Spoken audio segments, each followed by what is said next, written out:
Marilah kita kembali melanjutkan tadabbur Al-Quran, yakni surat Yunus, surat ke-10. Insya Allah kita hari ini akan mentadaburi ayat 43 sampai 53. Sebelumnya saya bacakan terlebih dahulu. A'udzu billahi minasy syaithanir rajim. Bismillahirrahmanirrahim. Wa minhum man yanzuru ilaik afa anta tahdil umya walau kanu la yubsirun. Dan di antara mereka ada yang melihat kepada engkau, tetapi apakah engkau dapat memberi petunjuk kepada orang yang buta, walaupun mereka tidak memperhatikan.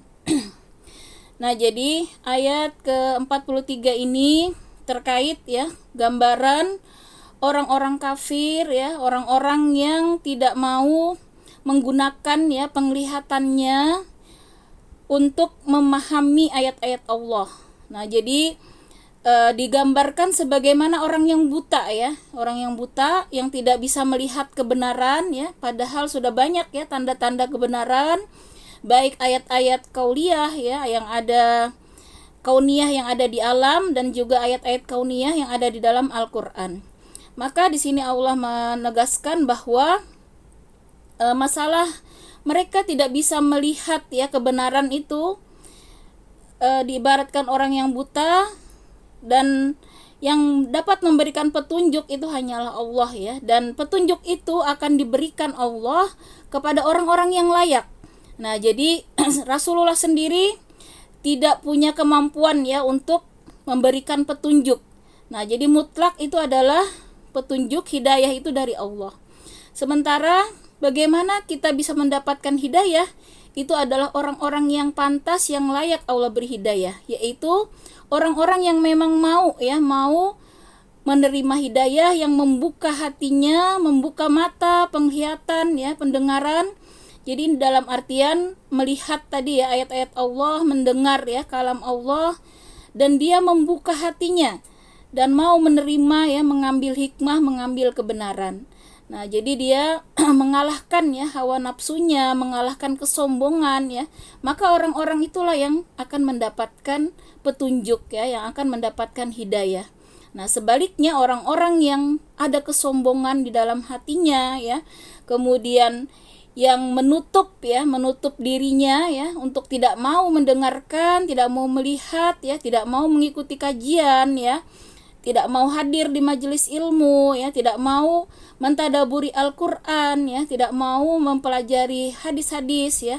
Dia hanya merasa cukup ya dengan dunia ya, dengan urusan dunianya, sedangkan akhirat itu hanya sekadarnya ya. Maka hati-hati ya, ini termasuk gambaran ya orang-orang yang buta ya penglihatannya. Jadi sudah banyak kesempatan ya Allah berikan ya supaya bisa mendapatkan hidayah tadi, petunjuk, namun dia tidak mau ya menggunakan nikmat yang sudah Allah berikan itu.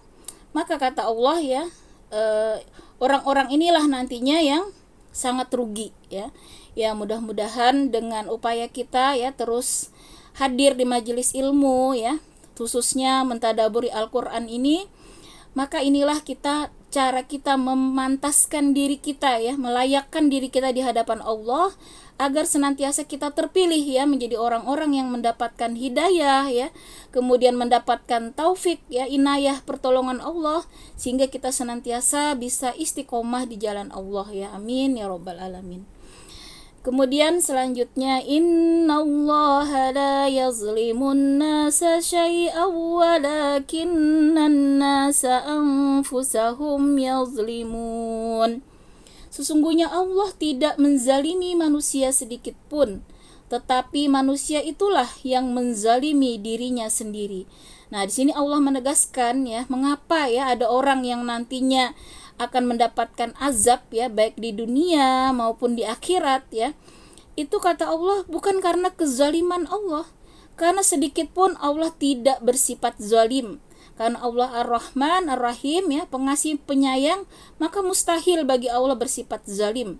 Maka di sini Allah menegaskan sesungguhnya Allah tidak menzalimi manusia sedikit pun. Tetapi manusia itulah yang menzalimi dirinya sendiri. Nah, artinya kalaupun nanti ya manusia itu mendapatkan azab ya baik di dunia dan mendapatkan siksa di akhirat, itu kata Allah karena dia menzalimi dirinya sendiri. Dia tidak mau menggunakan akal pikirannya ya, hatinya untuk memahami ayat-ayat Allah, apalagi mengamalkan ayat-ayat Allah. Nah, karena Allah dalam hal ya potensi mendengarkan ya, kemudian melihat tadi ya, bahkan hati, akal itu sudah Allah berikan secara sempurna. Tidak ada yang Allah kurangi ya, kemampuan untuk melihat, kemampuan mendengar, kemampuan berpikir ya, semua Allah berikan sebaik mungkin ya kepada manusia itu ya. Tetapi ketika mereka tidak mau menggunakannya ya untuk memahami, mentadaburi ayat-ayat Allah, apalagi tidak digunakan untuk mengamalkan, maka itulah kezaliman bagi dirinya sendiri. Nah, sehingga nanti ya di akhirat itu tidak bisa ya menyalahkan ya karena takdir dan seterusnya ya, karena manusia diberikan kesempatan yang sangat luas ya selama hidup ini untuk mengambil tadi ya hidayah, mengambil hikmah, kemudian mempelajari, mengamalkan ya.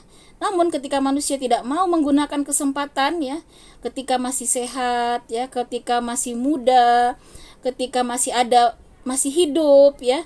Nah, kalau muda sibuk misalnya dengan urusan dunia ya, apalagi kalau sudah sakit nanti ya, maka kesempatan itu sangat sempit ya. Karena itu ingatlah selalu kita gunakan ya, kata Rasulullah, ingatlah hidup ya sebelum mati, kemudian kita gunakan waktu luang sebelum sempit ya, masa sehat sebelum sakit ya. Nah, jadi kesempatan-kesempatan ini jangan pernah kita sia-siakan, karena kita tidak tahu ya kapan kita masih bisa ya sehat, masih bisa hidup ya. Karena itu setiap kesempatan, menit per menit, detik per detik, selalulah kita upayakan untuk mengisi waktu-waktu kita dengan amal-amal soleh, entah dengan zikir ya, dengan baca Al-Quran, tadabbur Al-Quran, kemudian sholat ya, sedekah dan seterusnya. Nah, sehingga kita tidak bersifat zalim ya terhadap diri kita sendiri. Nah, kemudian di ayat 45, wa yawma yahsyuruhum ka'allam yalbasu illa sa'atan minan nahari yata'arafuna bainahum qad khasira allazina kazzabu biliqa'illahi wa ma kanu muhtadin. Dan ingatlah pada hari ketika Allah mengumpulkan mereka merasa seakan-akan tidak pernah berdiam di dunia kecuali sesaat saja pada siang hari, pada waktu mereka saling berkenalan. Sungguh rugi orang yang mendustakan pertemuan mereka dengan Allah dan mereka tidak mendapat petunjuk. Nah, jadi di sini kembali Allah ya mengingatkan ya akhir dari kehidupan kita nantinya ini sudah sangat jelas ya, dan ini pasti terjadi ya. Jadi kejadian yang akan terjadi sudah Allah jelaskan secara detail, bahwa nantinya ya manusia semua pasti akan mati ya. Setiap yang bernyawa itu pasti mati, tidak ada yang tidak mati ya. Kemudian di sini Allah tegaskan setelah mereka dimatikan ya, maka ada yang namanya hari pembangkitan ya. Jadi yaumil ba'ats ya, dibangkitkan manusia itu, kemudian dikumpulkan di padang mahsyar ya. Jadi padang yang sangat luas terhampar ya, setelah bumi seisinya ya, alam semesta ini hancur, maka kembali Allah ciptakan padang mahsyar ya, semua di situ akan berkumpul. Dan ketika di padang mahsyar itulah ya manusia tadi saling kenal ya. Jadi nanti ketemu tuh ya dengan suami, anak ya, tetangga, semuanya ya saling mengenal tadi ya. Tetapi mereka kemudian di situ ya sangat kaget ya, karena seakan-akan mereka tidak pernah hidup di dunia ya, karena saking cepatnya ya. Nah, jadi seketika bangkit dari kematian itu ya di padang mahsyar itu, mereka seakan-akan tadi kata Allah tidak pernah diam di dunia. Nah, jadi di dunia ini ternyata dibandingkan dengan lamanya ya waktu kita di padang mahsyar, bahkan diibaratkan ya kita hidup di dunia itu ketika umur kita 40 tahun itu seperti 1 jam saja ya di yaumil akhir itu. Jadi kita di dunia ini kalau umur kita 60 tahun, kita hidup seakan-akan hanya 1,5 jam ya dibandingkan hari akhirat nanti. Jadi sangat singkat ya hidup di dunia ini dibandingkan akhirat. Nah, karena itu sungguh rugi kata Allah ya orang yang mendustakan pertemuan mereka dengan Allah dan mereka tidak mendapat petunjuk. Nah, jadi ketika di yaumil di padang mahsyar ya di hari penghisapan yaumul hisab nanti, manusia yang selama ini ya tidak mempersiapkan ya pertemuan dengan Allah, yaitu tidak membawa ya amal-amal soleh ya, bahkan mungkin dia membawa dosa-dosa yang sangat banyak ya, maka inilah kata Allah orang yang sangat rugi. Karena di sini Allah sudah jelaskan ya kepada kita bahwa itu pasti terjadi, yaitu hari pertemuan dengan Allah, di mana disitulah hari pertanggungjawaban seluruh yang kita lakukan di dunia ini, tidak sebesar biji zarah pun yang tidak dihisap ya. Baik pikiran, perkataan, perbuatan, semuanya akan dibalas oleh Allah. Dan maha adilnya Allah ya, setiap kebaikan itu Allah balas ya 10 kali lipat, bahkan sampai 700 kali lipat ya, berlipat-lipat kali pahalanya setiap manusia melakukan kebaikan.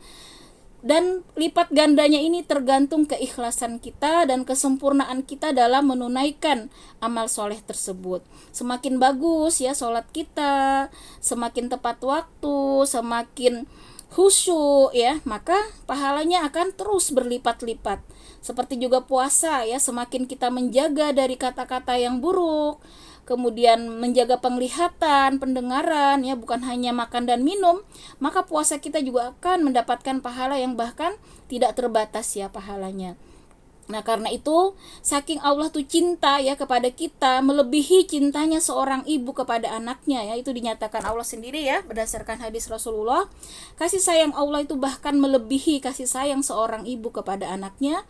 Maka Allah ingin semua manusia itu sebenarnya masuk surga, itu keinginan Allah. Sehingga Allah selalu memberikan berbagai macam kesempatan ya, termasuk umur yang panjang. Itu adalah kesempatan kita untuk terus mengisi dengan amal soleh. Jadi harusnya kita bersyukur ya ketika diberikan Allah umur panjang. Maka banyak juga amal yang kita kumpulkan, itulah sebaik-baik manusia yang paling beruntung. Umur panjang, panjang juga amalnya. Nah, itulah sebaik-baik manusia. Karena itu betapa rugi ya ketika sudah dikasih tadi ya kesehatan, umur yang panjang, dikasih harta, misalnya bisa untuk bersedekah, berwakaf, bahkan dengan harta itu kita bisa investasi amal jariah ya, Masya Allah. Walaupun kita sudah meninggal, kita bisa terus memanen pahala dengan amal-amal jariah, diantaranya wakaf ya kepada masjid, misalnya wakaf sarana-sarana umum ya, atau apapun yang digunakan terutama untuk ibadah ya, pesantren atau misalnya rumah Quran dan lain-lain, rumah yatim ya. Maka Masya Allah itulah manusia yang cerdas ya, yang bisa memanfaatkan ya nikmat hartanya agar bisa menjadi simpanan amal yang terus mengalir ya, bahkan ketika kita sudah di dalam tanah ya. Nah, maka ya orang-orang yang menyia-nyiakan tadi ya kesempatan ini ya, yang di dunia dia sibuk ya mengumpulkan harta, sibuk hanya urusan memenuhi perut ya, syahwat ya, maka mereka inilah yang tidak mendapat petunjuk ya, betapa sangat rugi kata Allah di sini. Nah, kemudian di ayat 46 wa imma nuriyannaka ba'dallazi na'iduhum aw natawaffayannaka fa ilaina marji'uhum summa Allahu syahidun 'ala ma yaf'alun. Dan jika kami perlihatkan kepadamu Muhammad sebagian dari siksaan yang kami janjikan kepada mereka, tentulah engkau akan melihatnya. Atau jika kami wafatkan engkau sebelum itu, maka kepada kami jualah mereka kembali, dan Allah menjadi saksi atas apa yang mereka kerjakan. Nah, jadi selama di dunia ya, ada juga yang sudah Allah berikan ya azabnya ya, Tetapi bagi orang beriman ya, ketika di dunia itu diberikan azab, musibah ya, ujian, ketika dia bersabar, ikhlas ya, maka Masya Allah itu menjadi penggugur dosa ya. Bahkan bisa menambah pahala yang sangat besar ya.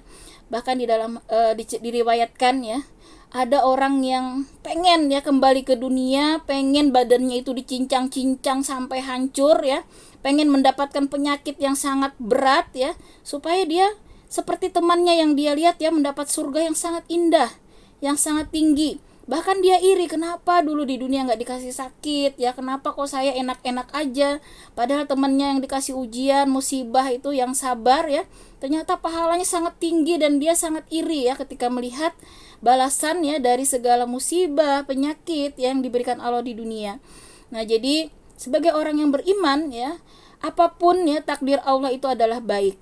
Ya, bagaimana kita bisa kuat, sabar, yaitu dengan banyak-banyak mendekatkan diri kepada Allah ya, dengan tahajud kita, dengan sholat duha, dengan sholat segala macam ya, sholat tobat, zikir ya, kemudian sedekah. Dan itulah nanti yang akan menguatkan ya, dan tentunya doa ya kepada Allah untuk senantiasa la haula wala quwata illa billahil aliyil azim.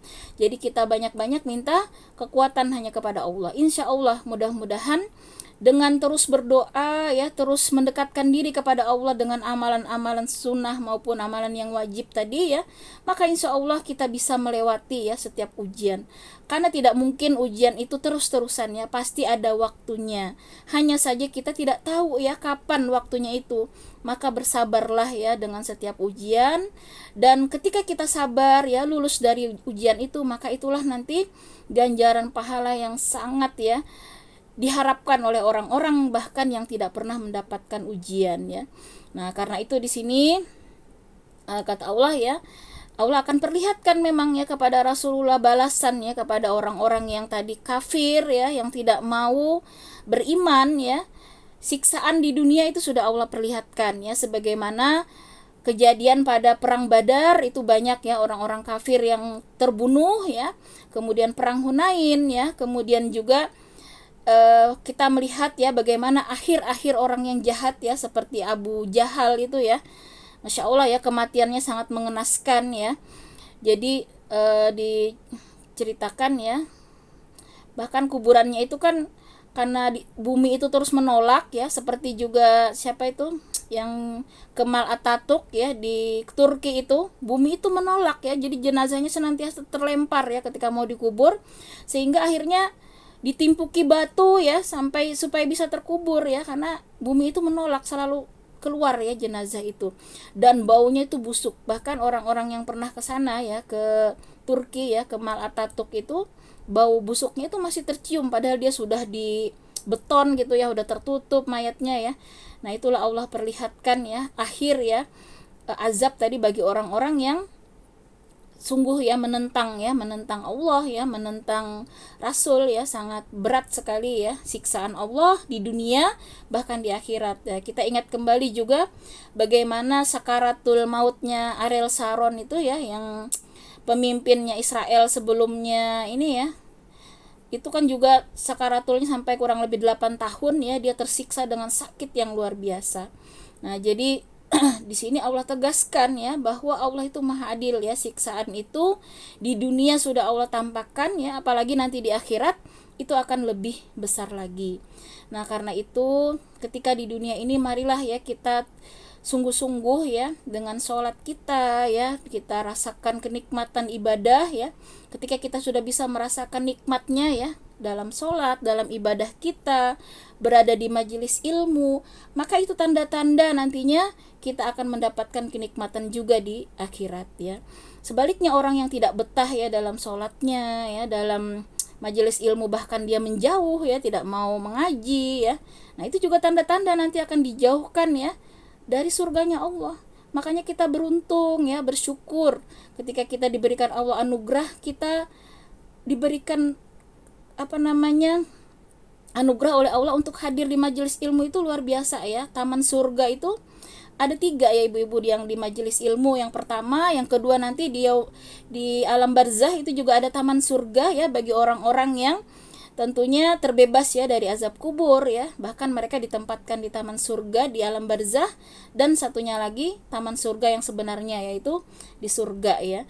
Nah, jadi kalau kita di dunia ini sudah bisa merasakan ya berada di taman surga itu betah ya, kemudian senang ya, Masya Allah, itu tanda-tanda juga bahkan mendapatkan surga Allah kelak ya. Jadi patut kita syukuri ya ketika Allah memberikan kita karunia untuk terus ya semangat dalam beribadah ya. Kita bisa bangun malam, bisa tilawah ya. Bagaimana mensyukurinya? Terus jangan pernah kita tinggalkan ya. Kita paksa diri kita ya untuk terus tilawah, tadabbur Quran ya, untuk terus berzikir, terus bersolat malam, terus bersedekah ya. Maka lama-lama itu akan menjadi nikmat ya. Bahkan kita yang butuh rasanya ya, kalau kita sudah merasakan nikmatnya solat ya, nikmatnya tilawah itu Masya Allah ya. Kita rasanya hati itu malah kosong ya kalau tidak tilawah sehari misalnya, atau tidak sampai 1 juz ya seperti kita targetkan, tuh rasanya gelisah gitu ya. Nah, kita akan bahagia tentram kalau berlama-lama dengan ibadah kepada Allah. Maka itu juga adalah tanda-tanda ya orang-orang yang insya Allah akan mendapatkan surganya ya. Nah, kemudian di sini ya Rasulullah tadi kata Allah ya akan melihat memang ya siksaan itu ya. Rasulullah melihat sendiri ya bagaimana orang-orang kafir itu terbunuh ya. Pada Fathu Mekah juga itu melihat ya bagaimana orang-orang kafir itu merasa hina ya, karena akhirnya Rasulullah yang diusir ya, yang dimusuhi, yang bahkan mau dibunuh ya, akhirnya berhasil ya mengalahkan Mekah ya, luar biasa ya. Fathu Mekah itu kan kemenangan ya yang luar biasa Allah karuniakan kepada umat Islam, dan orang-orang kafir itu akhirnya merasa sangat terhina. Itu juga merupakan siksa bagi mereka ya, karena hati mereka itu sangat sedih ya, sangat terpukul ya dengan kemenangan umat Islam. Nah, jadi kita nggak usah iri ya melihat orang-orang kafir misalnya diberikan harta dunia yang melimpah ya, karena itu adalah kesenangan yang semu ya. Nah, karena hati mereka sendiri sebenarnya gelisah ya, tidak pernah merasakan tenang. Makanya banyak kita lihat ya, ada orang-orang milioner bahkan dia juga mendapatkan ketenaran, tapi akhirnya bunuh diri misalnya ya. Karena dunia itu tidak akan pernah memuaskan ya, kata Rasulullah. Ketika manusia dikasih 1 gunung Uhud emas ya, pasti dia akan pengen 2 gunung ya, karena ketika nafsu itu dituruti tidak pernah akan puas ya. Jadi ketika muncul ya rasa cinta dunia ya, rasa tidak puas ya dengan dunia, maka segeralah kita kembali ya kepada Allah, bertobat ya, mendekatkan diri kepada Allah supaya meredam hawa nafsu kita. Nah, kemudian di ayat 47, walikulli ummatir rasul faiza jaa rasuluhum qudiya bainahum bil qisti wa hum la yuzlamun. Dan setiap umat mempunyai rasul, maka apabila rasul mereka telah datang, diberlakukanlah hukum bagi mereka dengan adil dan sedikit pun tidak dizalimi. Nah, jadi di sini Allah menyatakan bahwa Allah tidak pernah zalim ya terhadap orang-orang yang masuk neraka itu ya. Itu bukan karena kezaliman Allah, karena Allah sudah menurunkan rasul ya untuk memberikan peringatan ya. Nah, jadi tidak pernah ada suatu umat yang tidak ada rasulnya ya. Bahkan rasul itu ya bisa melebihi 300 lebih yang kita tidak tahu ya. Yang 25 itu hanya yang wajib kita imani, karena banyak sekali setiap generasi, setiap zaman itu selalu ada orang-orang yang mengingatkan kembali kepada hukum-hukum Allah, kepada kebenaran Islam ya, dan ajarannya itu sama. Nah, jadi tidak ada yang berbeda ya, ajaran tauhid ya, mengesahkan Allah. Yang berbeda itu hanya syariatnya ya. Syariat itu artinya tata cara ibadahnya, dan Allah paling tahu yang sesuai ya. Misalnya ya, ketika Nabi Musa misalnya syariatnya sholatnya sampai 50 rakaat ya, karena memang fisik mereka sangat kuat ya. Nah, beda dengan kita ya, ternyata kita hanya dikasih 5 ya, Allah sudah mengukur ya kemampuan kita ini ya, 5 aja sudah cukup gitu ya. Karena itu mengenai ya akidah itu semuanya sama. Nah, sehingga tidak ada alasan lagi ya kalau manusia itu tidak mendapatkan informasi ya tentang Islam itu sangat tidak mungkin. Di sini Allah sudah menjamin ya bahwa pasti Allah sudah mendatangkan ya rasul-rasul di setiap zaman. Nah, menurut ulama yang lain bahkan bukan hanya rasul ya, di sini juga orang-orang yang terus ya berdakwah mengikuti apa yang disampaikan oleh rasul itu juga adalah bentuk kasih sayang Allah agar manusia itu senantiasa berada di jalan yang lurus ya. Nah, karena itu kita bersyukur ya ketika masih ada ya orang-orang yang mau mendakwahkan Islam ya. Jangan sampai kita misalnya justru memusuhi ya ulama-ulama ya. Nah, karena itu sangat besar ya di sisi Allah dosanya. Nah, ketika memusuhi orang-orang yang wali-wali Allah ya, orang-orang yang dicintai Allah, maka kata Allah dia menyatakan bermusuhan denganku bahkan ya. Nah, jadi kalau sampai ya ada masyarakat kadang yang menolak ya kehadiran ulama ya, atau bahkan menjelek-jelekan ulama ya, mereka berarti sudah menyatakan perang ya kepada Allah.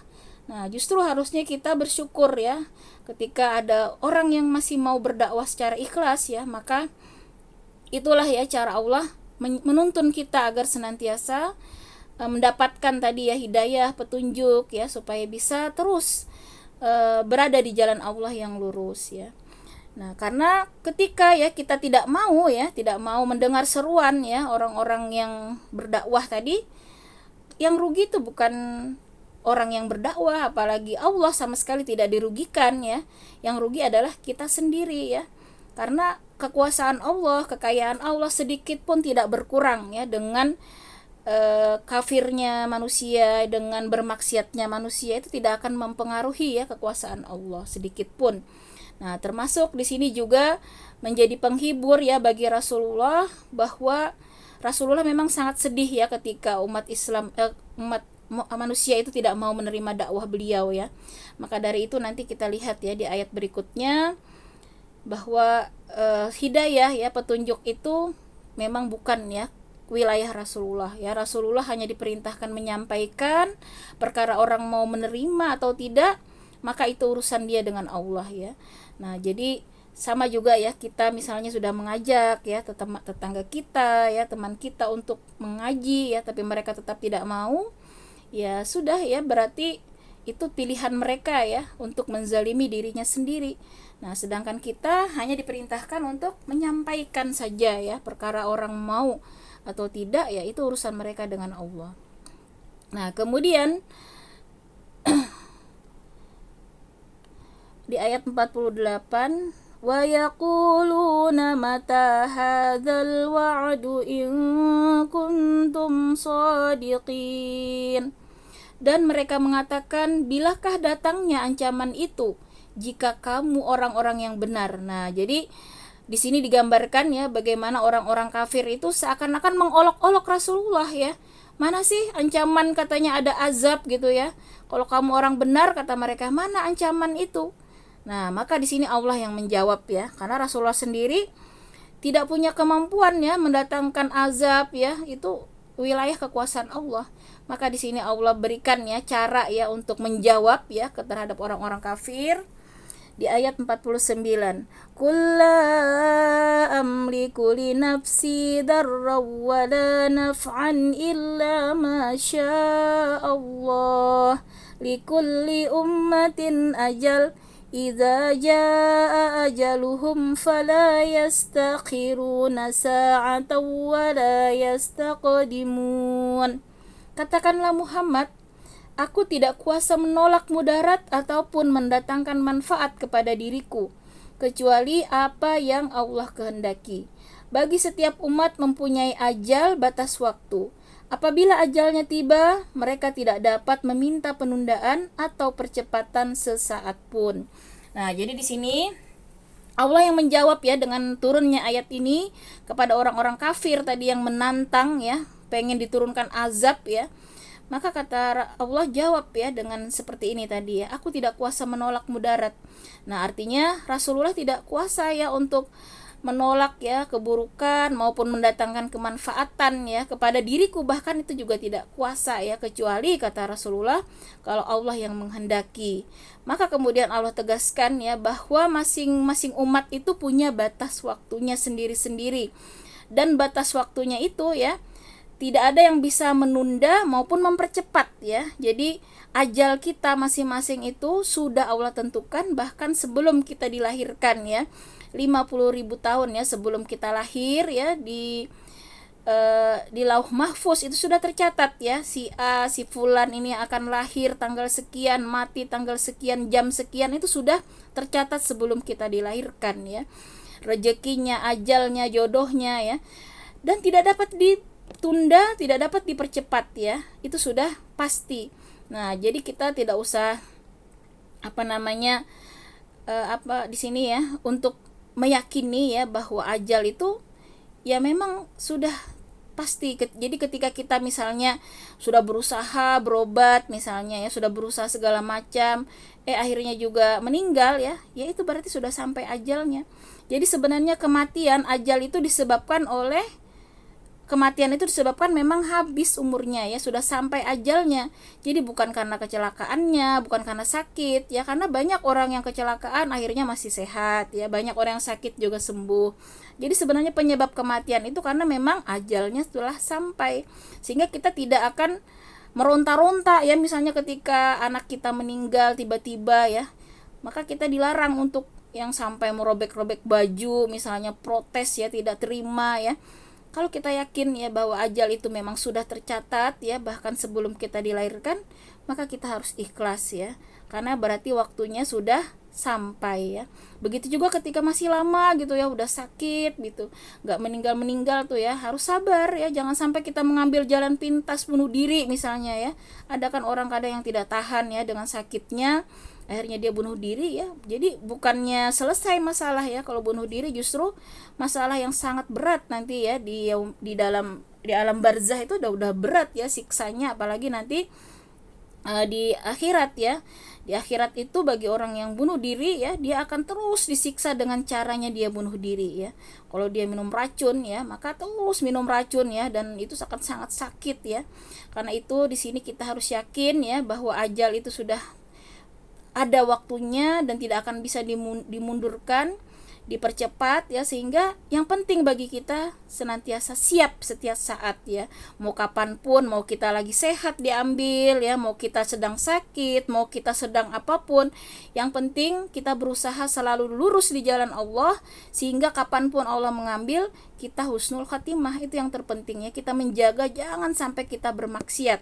Jadi kapanpun Allah mengambil kita dalam kondisi ketaatan ya. Itulah yang harusnya ada selalu dalam diri kita, sifat roja ya, selalu berharap dalam husnul khatimah.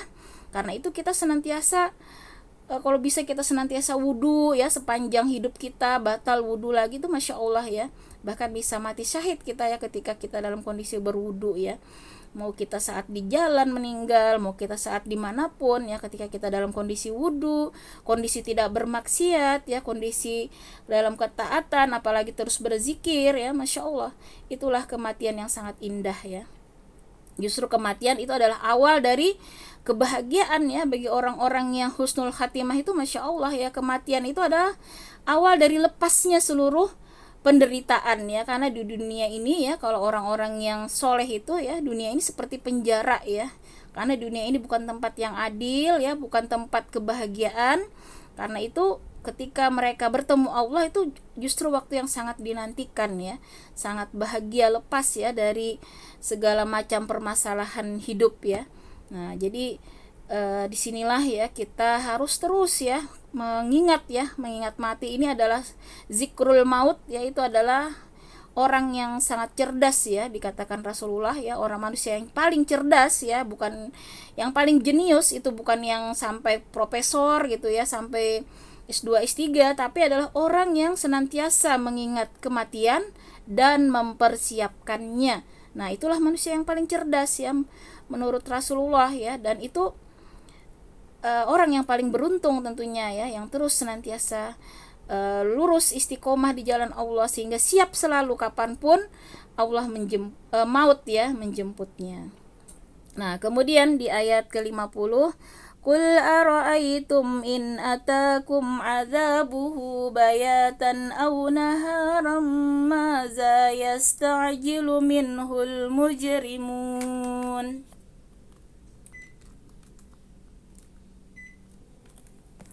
Nah, kemudian di ayat 50, katakanlah, terangkanlah kepadaku jika datang kepada kamu siksaannya pada waktu malam atau siang hari. Manakah yang diminta untuk disegerakan oleh orang-orang yang berdosa itu? Nah, kemudian di sini dengan ayat ini ya, maka orang-orang kafir ketika itu udah sangat ketakutan ya, ancaman dari Allah di sini ya. Kata Allah, bisa saja aku datangkan siksaan itu ya, waktu malam, waktu siang ya.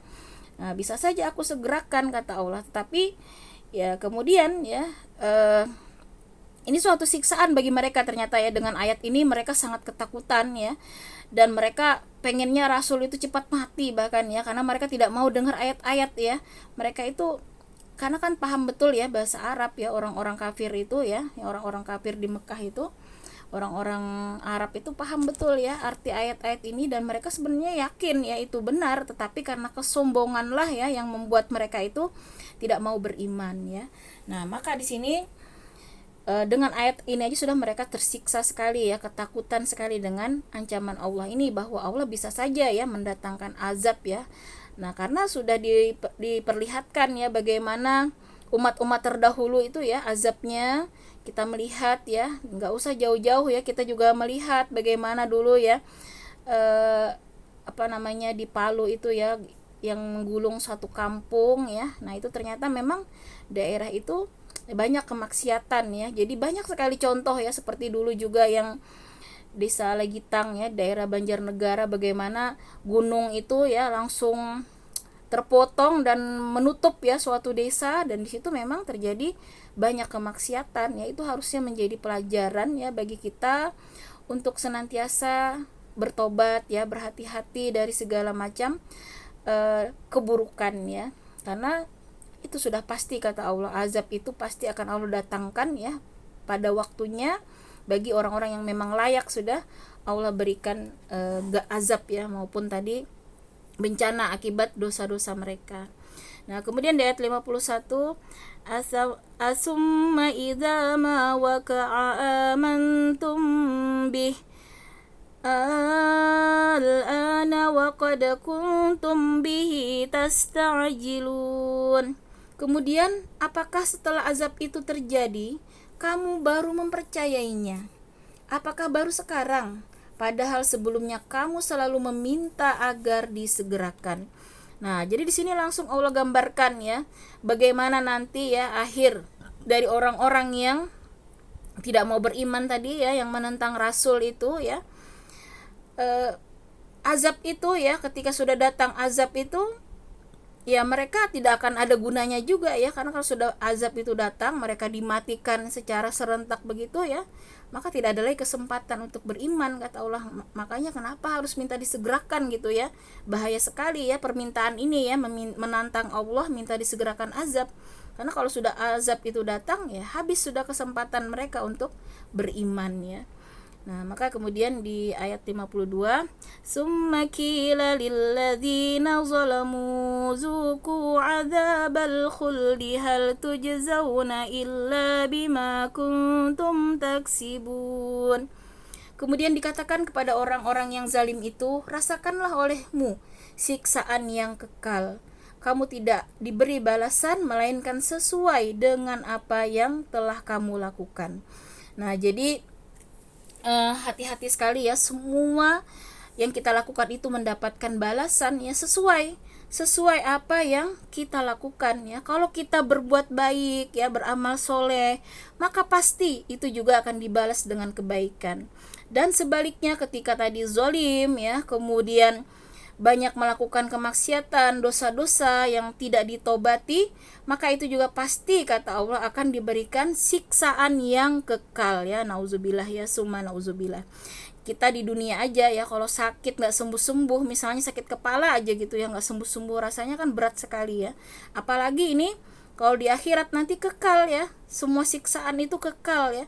Jadi bagi orang yang menggunakan tadi ya akal pikiran ya, mata hatinya, pendengaran ya, maka ini cukup ya menjadi pelajaran untuk kita takut ya akan azab Allah, sehingga kita senantiasa menghadirkan ya sifat muraqabah ya, sifat merasa diawasi, sehingga kita takut sekali berbuat dosa ya. Kita senantiasa minta perlindungannya kepada Allah, dan kita juga senantiasa bertobat ya atas kesalahan-kesalahan. Tidak berani kita ya bersifat zalim terhadap diri kita, apalagi kepada orang lain ya. Karena kalau kepada diri kita, Allah masih bisa ya kita minta ampun kepada Allah, tapi kalau kepada orang lain itu lebih berat ya, kita harus minta ridho ya kepada orang tersebut ya. Jadi jangan sampai kita menzalimi orang lain, baik dengan kata-kata, sindiran ya, bahkan isyarat wajah pun ya, itu juga akan dihisap ya. Jadi muka masam begitu ya, atau muka tanda melecehkan misalnya, apalagi sekarang ya dengan kata-kata, dengan tulisan ya, kita harus berhati-hati, karena semua itu kata Allah akan diberi balasannya sesuai dengan apa yang kamu lakukan. Dan sebaliknya, ketika kita mengisi hari-hari kita ya, waktu menit-menit detik kita tidak lepas dari zikir ya, Masya Allah, bahkan zikir yang sangat ringan ya, la ilaha illallah wahdahu la syarikalah lahul mulku wa lahul hamdu wa huwa ala kulli syai'in qadir, itu satu kali kita baca sama dengan pahalanya membebaskan satu orang budak. Nah, jadi kalau zaman dulu ya membebaskan budak itu kan mahal sekali ya. Kalau sekarang nggak ada ya, tapi mungkin bisa dikalkulasikan berapa miliar ya harga satu budak kalau sekarang ya. Jadi banyak sekali pahalanya ya. Kita kalau disuruh sedekah 1 miliar kayaknya nggak sanggup ya, tapi ternyata hanya dengan zikir itu kita sudah sama ya bersedekah 1 miliar, karena disamakan dengan membebaskan satu budak ya. Bahkan ketika kita baca subhanallah wa bihamdi, subhanallah wa bihamdi ya 100 kali, itu kata Allah menghapus semua dosa-dosa, bahkan dosa sebanyak buih di lautan. Nah, Masya Allah ya, jadi dosa sebanyak apapun ya, ternyata dengan zikir itu ya, subhanallah wa bihamdi, itu bisa menghapuskannya. Maka betapa rugi ya kalau kita tidak mengisi ya waktu-waktu kita dengan zikir ya, dengan amal-amal soleh ya. Kalau kita punya kelebihan harta ya, jangan kita tunda-tunda, jangan kita simpan-simpan, kita salurkan ya di wakaf ya, infak, sedekah ya. Maka Masya Allah, itulah ya, semua itu akan menjadi nanti penolong-penolong kita. Itulah yang akan terus membersamai kita ya, mulai dari sakaratul maut, dia akan membentengi kita ya, bacaan-bacaan Quran kita ya, kemudian pahala-pahala kita hadir di majelis ilmu, semua itu nanti akan berwujud ya menjadi benteng yang melindungi kita dari godaan setan ya, kemudian dari azab ya. Masya Allah, kita terus akan dibela ya, punya pengawal yang terus mengawal kita, bahkan menemani kita nantinya di surganya Allah ya. Jadi disinilah ya yang memotivasi kita harusnya untuk memanfaatkan sebaik-baiknya setiap hembusan napas kita itu. Makanya ketika bangun tidur itu kita diperintahkan berdoa, alhamdulillahillazi ahyana ba'dama amatana wa ilaihi nusyur. Jadi kita bersyukur sekali ya masih diberikan nafas, artinya kita masih punya kesempatan terus ya menambah amal soleh kita. Nah, karena kematian itu berarti selesai sudah, tidak punya lagi kita kesempatan ya amal soleh ya, kecuali tadi ada amal jariyah ya, anak soleh, ilmu yang bermanfaat, dan juga sedekah jariyah. Yang terakhir, wa yastanbi'unaka ahakkun hu qul i wa rabbi innahu lahaq wa ma antum bimu'jizin. Dan mereka menanyakan kepadamu Muhammad, benarkah azab yang dijanjikan itu? Katakanlah, ya demi Tuhanku, sesungguhnya azab itu pasti benar dan kamu sekali-kali tidak dapat menghindar. Nah, ini kurang apa lagi ya, berkali-kali Allah menyatakan bahwa semua itu akan benar terjadi ya, azab itu benar-benar nyata ya. Dan kita sudah diberikan gambaran bagaimana beratnya azab ya di akhirat nanti, sangat berat ya. Karena itu kita harus sungguh-sungguh ya, harus sungguh-sungguh berjuang ya, melawan hawa nafsu kita untuk tidak menyia-nyiakan waktu ya, berjuang menjaga mata kita untuk tidak melihat hal yang diharamkan, berjuang menjaga telinga kita untuk tidak mendengar hal-hal yang tidak berfaedah, apalagi yang mengandung dosa ya. Kemudian tangan, kaki, semua ya anggota tubuh kita, kita syukuri, kita gunakan untuk beribadah, jangan sampai kita gunakan untuk bermaksiat. Wallahu a'lam bishawab. Demikian ummahat fillah tadabbur kita pada hari ini. Semoga dengan tadabbur Al-Qur'an ini kembali ya mencas iman kita, menguatkan iman kita sehingga sampai akhir ya kita bertemu Allah dalam keadaan husnul khotimah. Amin ya rabbal alamin. Demikian